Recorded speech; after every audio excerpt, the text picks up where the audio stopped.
Hey, well, good morning. I want to do something a little different today. I want us to read two verses of Scripture together out loud. And if you're not religious or you're from a different faith tradition, not a big deal.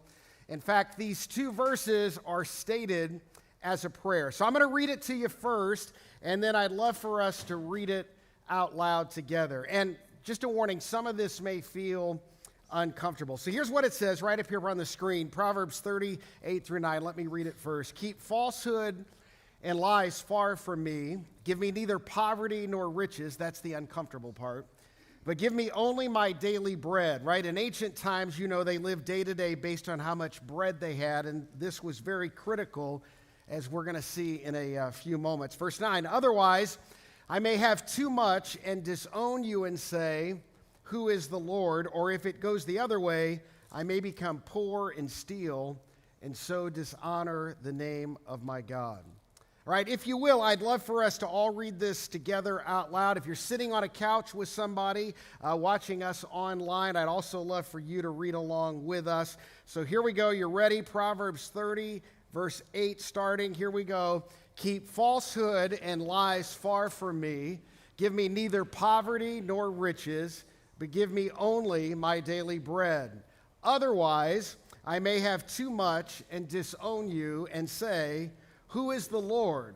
Or I may become poor and steal and so dishonor the name of my God. Very good, thank you. Not a very American prayer, right? Especially the part about give me neither poverty nor riches, but give me only my daily bread.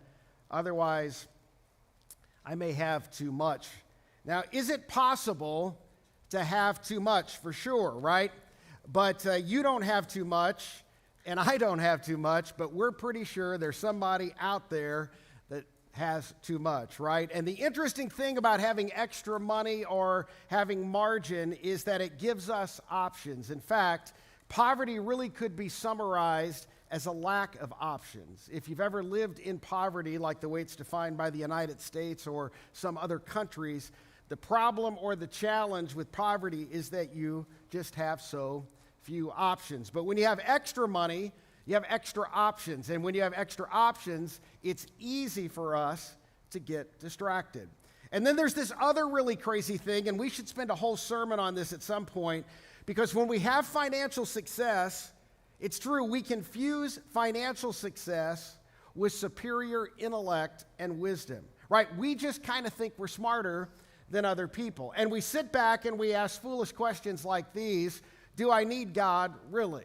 I mean, do I need church? Really? I'm smarter than all of that. And Jesus affirmed this, that prosperous people, like many of us, probably most of us, are less likely to depend on God. And sometimes we're even tempted to play God. But just a friendly word of caution, don't play God because, right, God doesn't play God. And all of this will make sense in a minute. But today, we're wrapping up this three-part series, Where Do You Go From Here? And we've been talking about unpacking our superpower, and this superpower is our ability to choose a response rather than having one dictated to us by circumstances, people, insecurity, fear, or even greed. Because those things oftentimes cause us to react. But our superpower empowers us to respond rather than react. Because as we've said throughout this series, our reaction makes us a reflection of the circumstances we're in and of people we don't even like. And when we're reacting to them over time, you know this, we become just like them. A reaction makes us a reflection of the dysfunction around us. In fact, some of you grew up in very dysfunctional homes, and you have brothers and sisters, and you were the one who responded, right? They were the ones who reacted. And now they reflect the dysfunction that perhaps you despise, or even they despise growing up. Or perhaps it's the other way, right? You grew up in a very dysfunctional environment, and you reacted, and so you reflect all that dysfunction, and you're thinking, how is this even happening to me? I didn't even like it when it was forced on me, and right now, I'm repeating it. It's because when we react, we become a reflection, oftentimes, of what's around us. In fact, to react is actually to relinquish control of our lives. but a measured response, a calculated, intentional, thought-through response liberates us from the chaos that's around us. But again, as we've said throughout this series, the response that has the potential to reverse the natural course of things isn't natural. It's not intuitive or expected. Rather, our natural response is to pay back or give revenge or to react because that's what it's expected. But the measured response is the life that Jesus invites us into. This is why, regardless if you're a Christ follower or not, or maybe you've had a bad church experience and you're just kind of kicking the tires, right? This is the way of our Savior. And here's the thing. When you begin to follow Jesus, not just believe in, but obey him, the life he will lead you into is the life of a measured response rather than a reaction, which means that you and I don't have to be a reflection of the people or the world around us. But again, the problem is this is not intuitive, it's not expected, but it's the response that Jesus invites us into, and again, he modeled it. In fact, with this framework that we've talked about in this series, and if you read any one of the Gospels, you see Jesus doing this over and over and over. And it confounded his critics because he wouldn't react when they challenged him. And perhaps the most amazing illustration of this is at the end when he's arrested and he's brought before Pilate. And remember, the crowd outside was shouting for Pilate to give them permission to crucify Jesus. And Pilate begins to ask Jesus questions, and Jesus won't react like everybody else who's been confronted by Pilate. Now remember, Pilate represents Rome. He represents the government. And when Jesus refused to react to Pilate, Pilate reacted. He loses his temper. And look what he says up here in John 19:10. He says, "Don't you realize I have the power either to free you or crucify you?" Right? You're not understanding fully who I am. And Pilate is assuming Jesus would do what every prisoner of Rome would do, fall on his knees and beg for mercy. Instead, Jesus says to Pilate in verse 11, "You would have no power over me if it were not given to you from above." In other words, Pilate, you don't control my destiny. And come on, isn't that really the way to live life? And that's what you and I are invited into. So what we've been doing in this series is tracking along with this Old Testament character named Joseph, who embraced this same faith-filled habit of responding. So if you haven't been with us, let me give you a really quick review because it's a long, amazing story. There's lots of detail, and just know I'm going to have to skip over some of that detail, but here we go. When Joseph was 17 years old, he goes to visit his 10 brothers. Now, there's 12 sons total, but one of them is back at home because he was the younger, and his name is Benjamin. Benjamin and Joseph are the sons of Jacob and their father's favorite wife. And again, men, you shouldn't have a favorite wife. I've talked to you about that before. So Joseph goes to visit his brothers, but his brothers hate him and are jealous because he's the favorite son of their dad. And for the record, we shouldn't have favorite children either, but that's another sermon for another day. But the brothers decide that they're sick of Joseph, so they decide to kill him. But one of the brothers, Reuben, is like, I don't think that's a good idea, so instead they throw Joseph in a pit while they're trying to decide what to do with him. So Judah steps up and says, hey, let's don't kill him, let's sell him and make a few bucks off of him.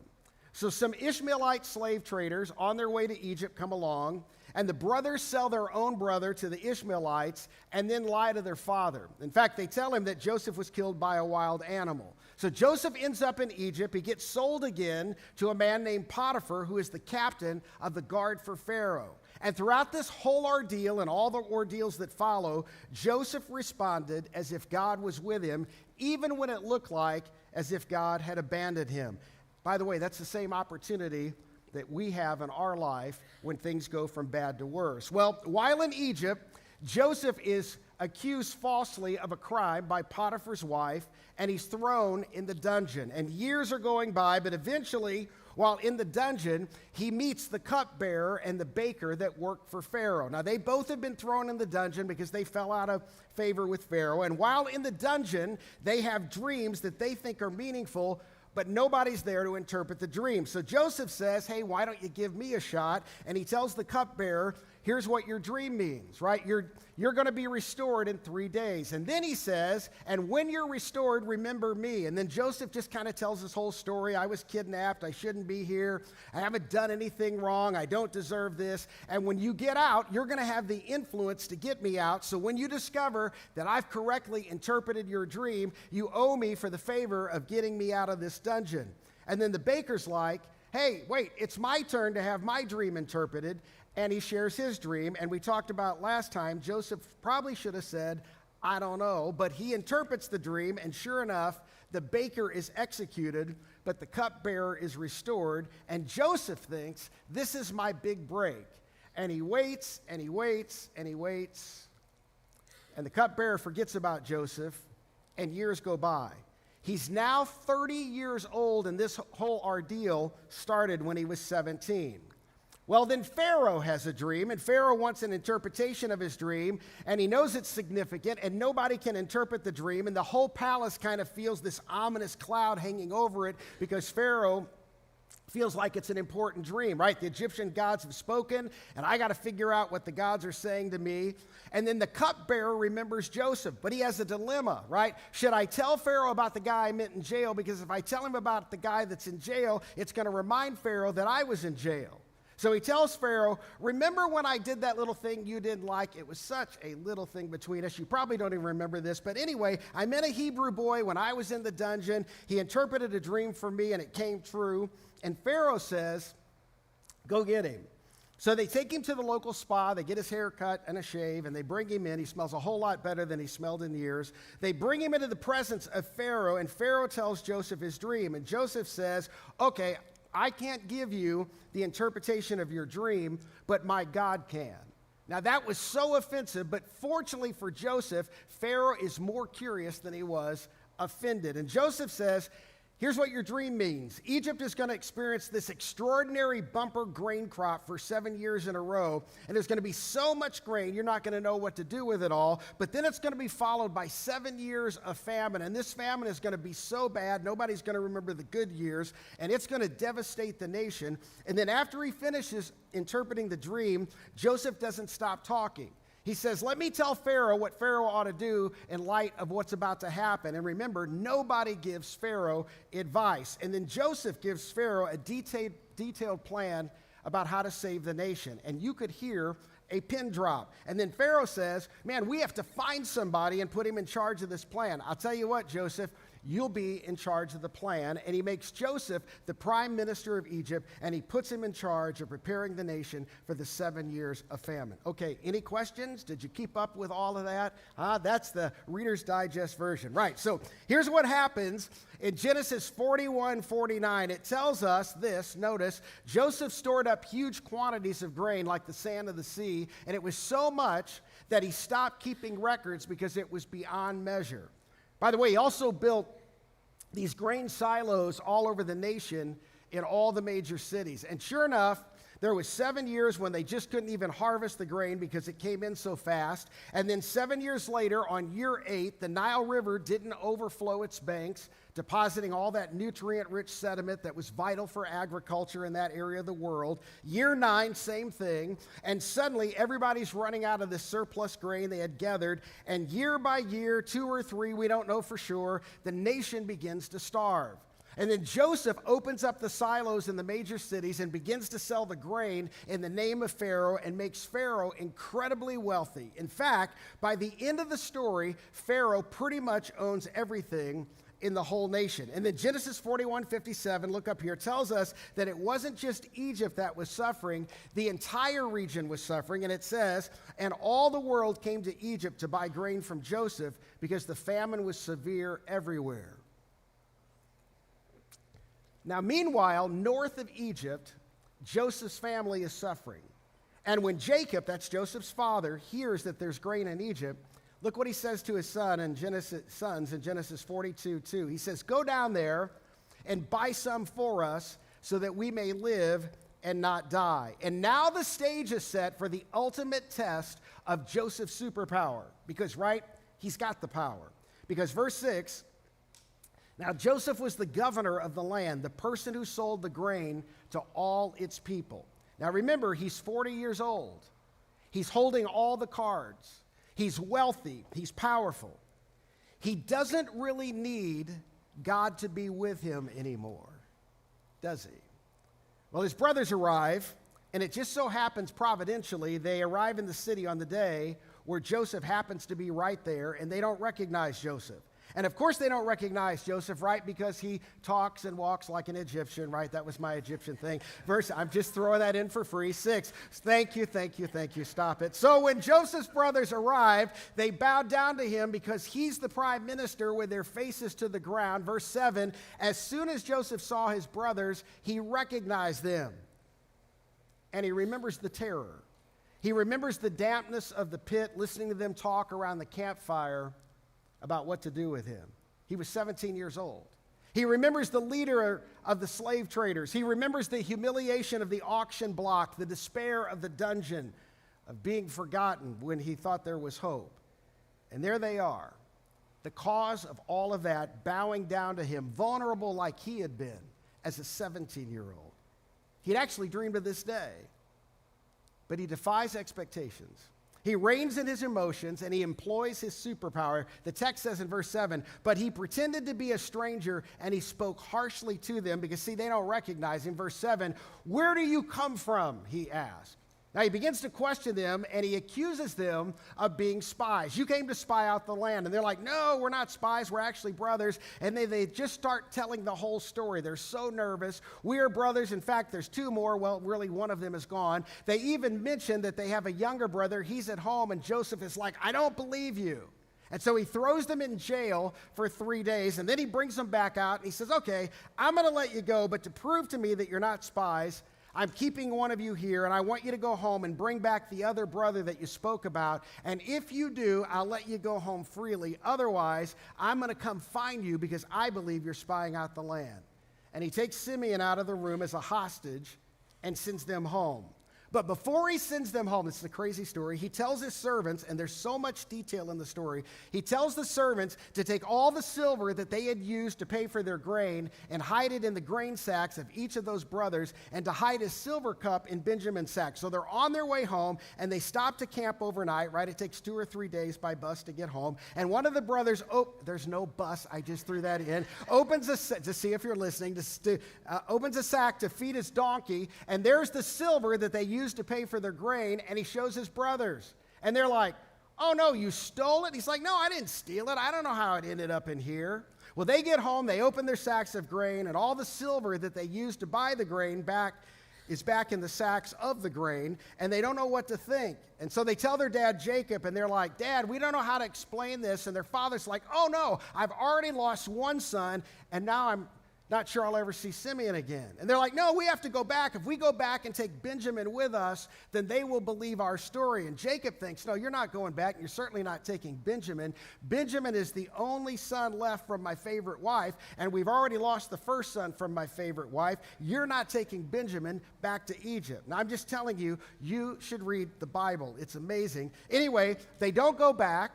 And then they use up all the grain, and the famine continues, and they're beginning to starve again. And the dad's like, you got to go back. But the brothers say, we can't go back without Benjamin, or you're never going to see us again. I mean, this man who's in charge of Egypt is maniacal. He's crazy. He thinks we're spies. So they finally convince their dad to let Benjamin go back with them. So they return, and Joseph keeps testing them because he's trying to figure if and how they had changed. Are they still the same old boys they used to be? So Joseph sells them some more grain. And then he decides to send them all back home again. And once again, Joseph has his servants put silver in the bags of grain. And it's because they brought double the silver they did the first time to pay for the first bags of grain. So in response, Joseph has his servants put twice the amount of silver back in their bags. And he has them hide his silver cup in Benjamin's bag of grain and then sends them home. Several hours later, Joseph sends soldiers to find his brothers. The soldiers locate them near a well, and they say, you men stole silver and the prime minister's cup. Now remember, these are middle-aged men by this time. Joseph's already 40 years old. And the brothers are like, no, we didn't. Check our bags. And so they open up their grain bags, and the soldiers say, if we find that silver and that silver cup, whoever has it dies. And they open up Benjamin's bag, and there's all the silver and the silver cup. And the boys are like, what's going on? So the soldiers take them back to the capital. Joseph pretends to be outraged. He says, after I trusted you, after I've done for you, all I've done for you, and you steal from me. And they're like, no, we didn't. And Joseph says, all of you are going to remain here forever as my slaves. And they're terrified. And then Joseph has a change of heart. He says, never mind. All of you can go back home except for the young one who stole the cup. And finally, Judah steps up. Now, you remember the story, right? Judah was the one who had the idea to sell Joseph to begin with. So Judah steps up, and look what he says in Genesis 44:20. Sir, we have an aged father at home and there's this a young son, Benjamin, born to him in his old age. Now listen to this next line. His brother is dead, and Joseph's standing there like, wow, hello. And he's the only one of his mother's sons left, and here it comes, and his father loves him. I mean, Dad puts up with us. He loves Benjamin. So now if the boy is not with us, my father, whose life is closely bound up with the boy's life, sees that the boy isn't there, he will die. And Judah is on his knees begging. And he says, verse 33, now then, please let me remain here as my Lord's slave. Because Joseph said, right, I'm going to send you home, but I'm keeping Benjamin as a slave in place of the boy, and let the boy return with his brothers. And when Joseph hears that, he knows there's been a change, right? He knows something else as well. And the interesting part of this story is that Joseph is speaking to his brothers through a translator. So the brothers assume he doesn't speak their language. And as a result, they have a conversation out loud between each other that Joseph really understands. And they're saying to each other, we know why this is happening. It's because of what we did to our brother Joseph and Reuben. And one of the brothers is like, I told you we shouldn't have done this. And they're arguing with each other, and they're realizing that God must be punishing them for the crime they committed against their own brother.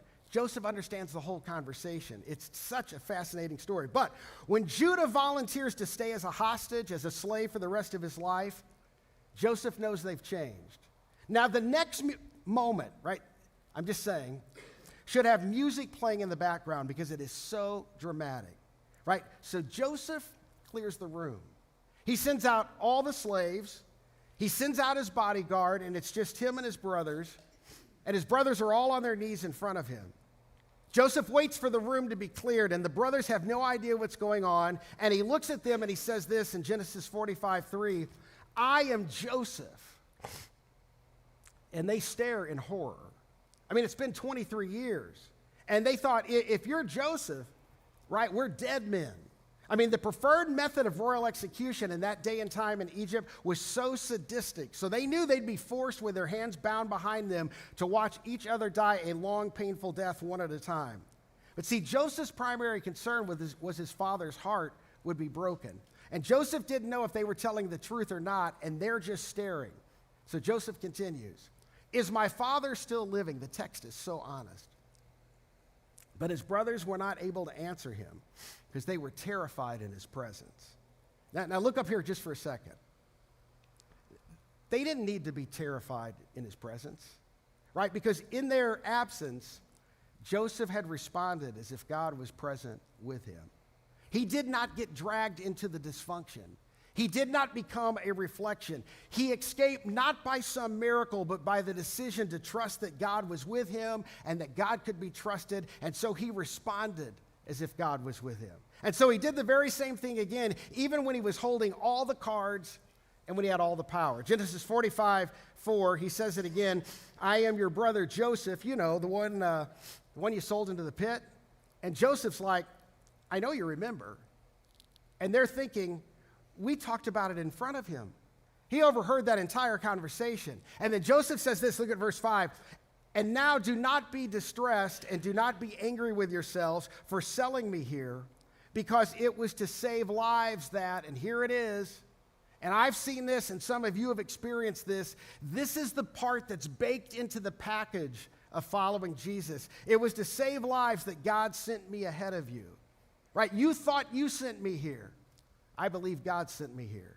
To which all of us are like, I don't know what to do with that kind of God. Joseph, you believe God sent you there really? And Joseph would say, yes, I trusted that God was behind my misfortune. That's why I trusted him in my misfortune. Now look here just for a second. As a pastor for the last 41 years, I've seen this brand of faith over and over and over in many people.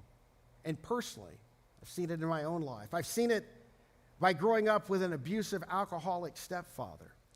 But I've also witnessed it in other people who, in massively difficult circumstances, men and women who were followers of Jesus, who said that those things that happened to them didn't take God by surprise. It just took them by surprise. I didn't sign up for this, but this didn't surprise God. So I'm just going to believe that God was part of it in some way because he didn't keep it from happening. And if he didn't keep it from happening, then I can trust him while it is happening. And it doesn't wreck their faith, it galvanizes it. And it didn't wreck my faith. And there's many of you who have seen men and women and children or even parents dealing with children who walked through the valley of the shadow of death, and they did not fear evil because they were absolutely confident that God was with them in it. And when you see that, come on, you've seen it before, it's both inspiring and staggering. And I know that persevering brand of faith exists because I've seen it and I've experienced it. And if you've seen it, then you know it's available for you when those moments and seasons come for you. It's one of the reasons so many adults come to faith in Christ through tragedy, right? Because we all got it together until we don't. And when life spins out of control and when there's no divine component to your way of thinking, do you know what we all do instinctively? We accidentally pray. It's true. It's like someday at work or someday in the car, we just look up and we think, if anybody's out there, I need you. And take it from a kid in a basement hiding from abuse. Your heavenly Father is there, and he knows and he cares. It's why he sent his only son into the world to model and to pave the way. And if you and I choose to follow him, we experience him with us when we may be tempted to think we've been abandoned by him. So you know what happens? Joseph brings his entire family to Egypt. Jacob, all the wives, all the kids, the cousins. He gives them land and they begin to prosper, and he protects them. And years go by, and eventually his father Jacob dies. And when his father Jacob dies, you know what the brothers are thinking? Oh, here it comes. Joseph was just biding his time, waiting for dad to die before he exacts his revenge. And the reason they thought that is because that's what they would have done. But Joseph did not become like them because he refused to react to them. And in Genesis 50:18, look at this. His brothers then came in and threw themselves down before him. We are your slaves, they said.